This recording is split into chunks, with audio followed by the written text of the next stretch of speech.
The warning bells didn't ring.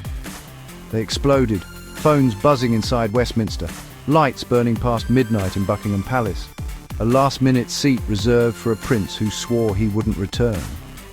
And then, just after dawn, Prince Harry booked an emergency flight to London. Not for a funeral, not for a reunion, but because the British government, not the king, not the crown, the government itself, is preparing to take away his royal titles. Yes, dear brother, something is happening that has never happened in modern royal history. Parliament, the institution older than the monarchy, has finally said, if the crown won't act, we will. And the question shaking the palace walls is simple.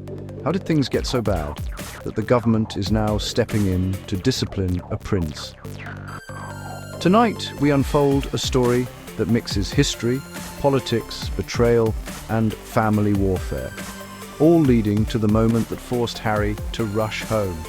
It began in a committee room in Parliament. No cameras, no crowds, just lawmakers whispering about a new bill, the Royal Titles Reform Act. Not a rumour, not a tabloid leak, a real, written document. A plan to give Parliament the power to erase royal titles when the monarchy refuses to. For decades, the royal family protected its own, even when things went wrong, even when scandals stained the crown. But this time, the patience of the British establishment finally snapped.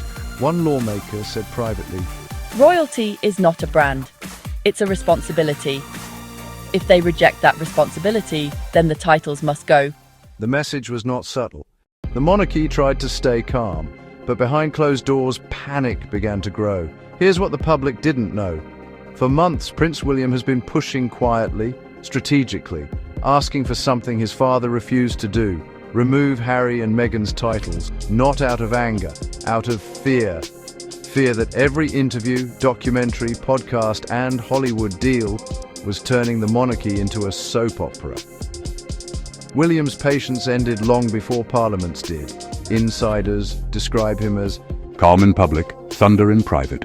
When the king hesitated, torn between duty and fatherhood, William began forming alliances in Westminster. Not loudly, not aggressively, but with the precision of the next king. Political allies, royal advisors, members of Parliament who still believed the crown must stand for honour. And once those alliances formed, Parliament finally acted. The palace didn't lead this. The palace got dragged into it. Inside Buckingham Palace, King Charles sits in the middle of a storm. On one side, a son the world once adored. On the other side, a throne he waited a lifetime to claim. Every advisor told Charles, "Your Majesty, choose now, or Parliament will choose for you." But Charles hesitates, again and again. Not because he's weak, because he fears American backlash. Every headline twisting this into racism. Being remembered as the king who punished his own child. But hesitation has a price.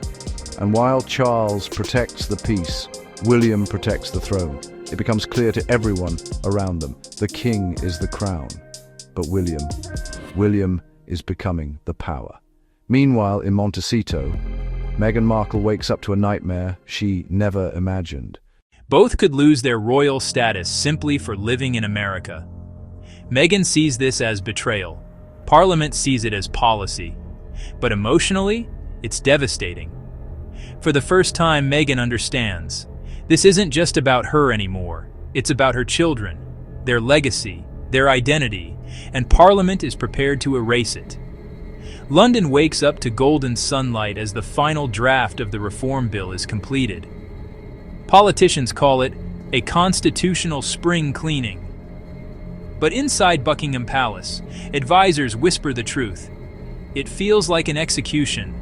Prince Andrew, the York sisters, Harry, Meghan, even Archie and Lilibet, all their titles now hanging by a thread.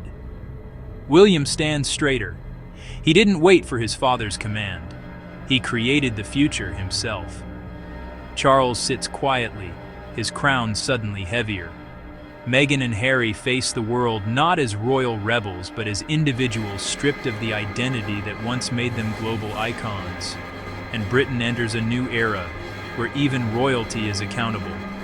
where titles are earned, not inherited, where the crown can no longer protect those who damage it.